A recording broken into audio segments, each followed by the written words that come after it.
As a child, I could probably ride before I got with ponies. My father was a great rider, my grandfather was, and, stranded with just our animals for company. And Something shocking just happened behind palace doors. Insiders say Queen Camilla's role has changed, and not by choice. King Charles dropped a royal bombshell, naming her as the future. Is this the end of Camilla's reign? Don't blink. This royal twist is just beginning. Hit that subscribe button for more. Something subtle but deeply significant is happening inside Buckingham Palace. A shift that hasn't made bold headlines yet. Insiders say the winds of change are real, and they've quietly swept away more than just old traditions. At the heart of it all, a woman stepping into power not by title, but by trust. King Charles, in what some palace observers have described as a bold and unexpected gesture, gave a speech that wasn't just ceremonial. It was emotional, passionate, even fiery. And in that speech, a quiet announcement was made that turned heads and raised questions. Not about Charles, but about Catherine. Reports suggest the Princess of Wales has been granted a new and influential role, one with far-reaching implications. She now holds sway over how the royal family is seen, its image, its purpose, and even its direction. But what about Camilla? The queen consort, long standing beside the king, seems to be stepping back. Some insiders whisper she was gently moved aside. Others say she saw the shift coming and accepted it. Either way, the spotlight has clearly shifted, and the world is watching. Catherine's rise hasn't been loud. There were no declarations, no waving from palace balconies. Her influence has grown slowly, strategically. And now behind the palace walls, she's reportedly shaping everything from long-term royal initiatives to how major events are handled.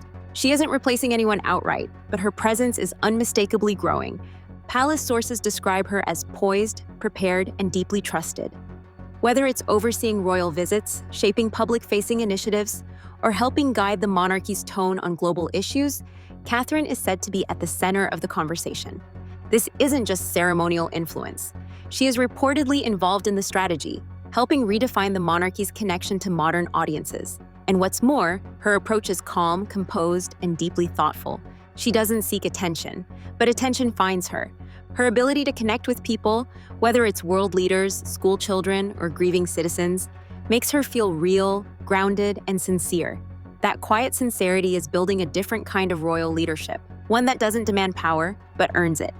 Meanwhile, Queen Camilla's role is visibly changing.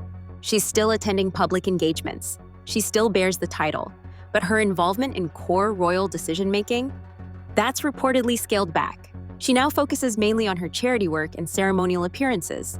Gone are the reports of her influence behind the scenes. In their place is a new narrative, one where Catherine holds the silent authority. Palace insiders say this wasn't a decision made overnight. It followed months, maybe years, of reflection. The public's mixed reception of Camilla was a factor. Some never fully embraced her, while others appreciated her dedication. But what became increasingly clear to Charles, according to royal sources, was this. The future of the monarchy needed a relatable figure. Someone modern, someone people, especially younger generations, connected with. And that someone, it seems, is Catherine. Still, Camilla's retreat isn't being framed as a dismissal. Those close to her say she's handled it with dignity, graceful, respectful, but undeniably, stepping back.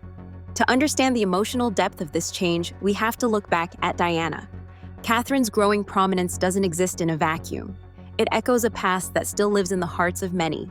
Princess Diana, adored by millions, once walked the very path Catherine now walks, and her shadow still lingers. When Diana married into the royal family, she was young, hopeful, and eager to make a difference. But the reality she faced was far from what she imagined. Her marriage with Charles was strained by a quiet rivalry with another woman, Camilla. For Diana, it wasn't just about losing a partner, it was about losing a dream. She gave everything, her heart, her compassion, her warmth, yet she often found herself alone in a crowd. Her relationship with Camilla, though polite in public, was emotionally painful behind closed doors. Diana felt the presence of someone else in her marriage, and that hurt never fully faded. Fast forward to today, and that emotional history still matters. Prince William remembers it, and Catherine, now navigating her own place within the family, carries that legacy with care. It's not about repeating the past, it's about honoring it, and making sure the pain never happens again. Publicly, Catherine and Camilla are courteous. polite, smiling. But palace insiders suggest there's a quiet distance between them. Not hostility, but formality, a kind of emotional caution that runs deeper than protocol. Catherine is warm, emotionally in tune, and has a gift for reading the room. Camilla, on the other hand, is reserved, private, and used to operating at a distance. Their personalities don't clash, but they don't fully connect either. It's said that Catherine keeps a respectful space between herself and Camilla. Not out of disrespect, but perhaps out of understanding.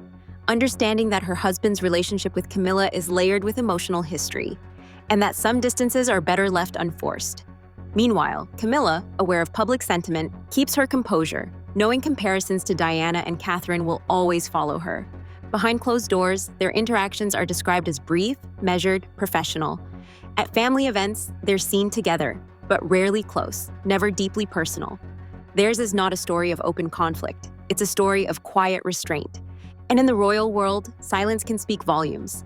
What's remarkable about Catherine's growing role is how she achieved it.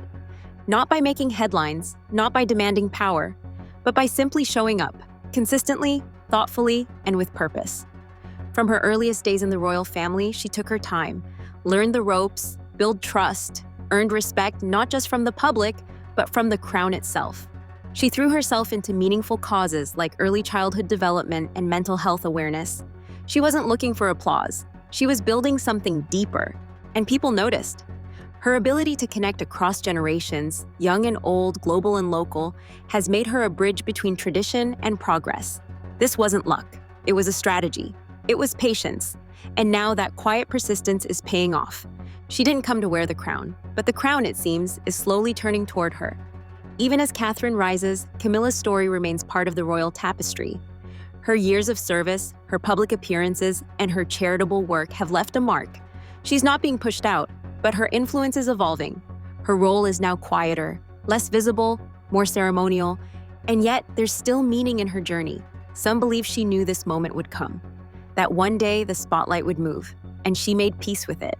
Others say the transition has been harder behind the scenes, that she's grappling with being overshadowed after years of quiet struggle. Whatever the case, Camilla's place in the royal family isn't disappearing. It's just changing shape. And in her stillness, there's a kind of grace. This wasn't a cold political move. Insiders suggest it came from the heart. Sources close to the palace say King Charles sees Catherine as more than just a daughter-in-law. He sees her as a symbol of the monarchy's future, someone who embodies both tradition and modern sensitivity. Recent challenges in his personal life may have forced him to think more deeply about legacy. And when he looked toward the future, he saw Catherine. Reports claim he told aides during a quiet moment, "She is the future," not with fanfare, but with certainty. It was a personal decision, one shaped by emotion, one made with clarity, and one that signals a quiet passing of power. The future of the royal family isn't just about bloodlines or tradition anymore. It's about connection, about who can lead in a world that's rapidly changing. And all eyes are now on Catherine and William, not just as individuals, but as a modern royal partnership quietly shaping the future of the monarchy. Together, they represent more than continuity, they represent evolution. And this is precisely why they're being embraced with such warmth, not just by the UK public, but by global audiences too. People see in Catherine a rare combination. She's both regal and relatable. She can walk through a palace hall with the grace of a queen and then sit with children at a primary school, laughing and listening as if she's one of them. That duality of elegance and empathy is what's earning her the role that many believe she's already fulfilling in spirit, if not yet by title. Prince William, on his part, isn't just supporting Catherine. He's standing beside her as an equal partner. The days of stiff formality and distant royal hierarchy are fading. In their place stands a new model of leadership, one built on shared purpose and mutual respect. Their public appearances are no longer just ceremonial checkboxes. They are statements of unity, direction, and emotional intelligence.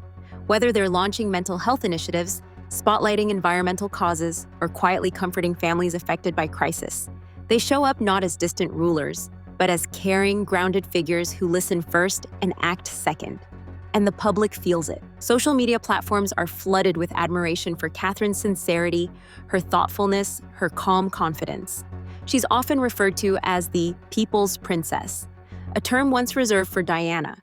But this time, it's not about nostalgia, it's about recognition. A new generation sees Catherine not as a replacement, but as a rightful continuation of a compassionate royal legacy. Behind the scenes, insiders say she's just as composed, strategic in her planning, intentional with her words, and mindful of the institution she's representing. She knows that one misstep can echo for years, and so she moves slowly, deliberately, like a queen in practice, if not in title.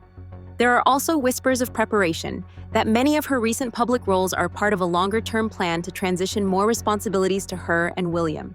Not all at once, but in stages, as the crown quietly modernizes itself from within. Palace aides, according to close sources, have been impressed with how Catherine has adapted to increasingly complex responsibilities, not just in public-facing roles, but in advisory positions on royal projects, charitable strategies, and event planning. She is reportedly not just attending meetings, she's leading them. And then there's the emotional element, the invisible thread that ties Catherine to the people. When she speaks, she doesn't speak in public. She speaks with them. Whether she's opening up about early childhood development or supporting bereaved families, there's a calm compassion in her tone that makes people feel heard, not lectured. That matters more than ever.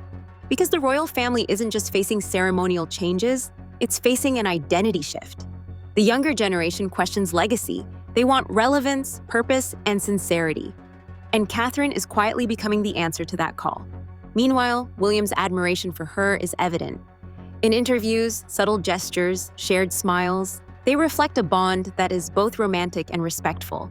He sees in her a steady anchor, and the monarchy sees in them a united front. Their strength lies in their balance. Where past royal dynamics sometimes centered on hierarchy and tradition, Catherine and William's relationship is different. They move as partners, speak as one, and support each other not just in duty, but in life. It's this balance of modern love and royal responsibility that is resonating with people in a way the monarchy hasn't experienced in years. Of course, this quiet shift hasn't gone unnoticed by other royal members. Some, according to insiders, are still adjusting to the change, especially as Catherine's influence becomes more public and Camilla's retreats into a supporting role. But unlike the power struggles of the past, this transition is being handled with care. The monarchy is choosing evolution over upheaval, gradual change over sudden force. Because this time, it's not just about survival, it's about trust. And trust isn't built in a single speech or grand gesture. It's built in consistency, in showing up, in listening, adapting, and leading with heart. Catherine has done all of that, and continues to. So what does the future of the crown look like? It looks like school visits where children feel seen and heard, like mental health campaigns that tackle real issues, like royal tours that focus more on people than pageantry. And it looks like a woman who carries the weight of responsibility with quiet confidence and soft strength. It's not a fairy tale. It's the careful creation of a new kind of royalty, one that still respects its past but no longer hides behind it. And as Catherine steps further into this role, with William by her side, the public is witnessing something rare, a leadership story without ego, ambition, or drama, just grace, poise, and purpose. Whether or not titles officially shift in the coming years, one thing is clear. The crown's future is already in motion, and Catherine is leading the way. What we're witnessing isn't a rebellion, it's not a scandal, it's a gentle revolution. Camilla isn't gone, but the light has moved, and Catherine now stands in it, not as a conqueror, but as a calm, steady force the public trusts. The royal family is evolving, not by force, but by wisdom. And at the center of it all is a woman who never asked for power, yet slowly earned it through grace. She didn't grab the throne. She grew into it. And now the world watches to see where she'll lead next. So, what do you think? Is this the moment Catherine quietly becomes the most powerful woman in the palace? Drop your thoughts in the comments, and don't forget to subscribe for more royal insight and stories just like this. The story isn't over, it's just beginning.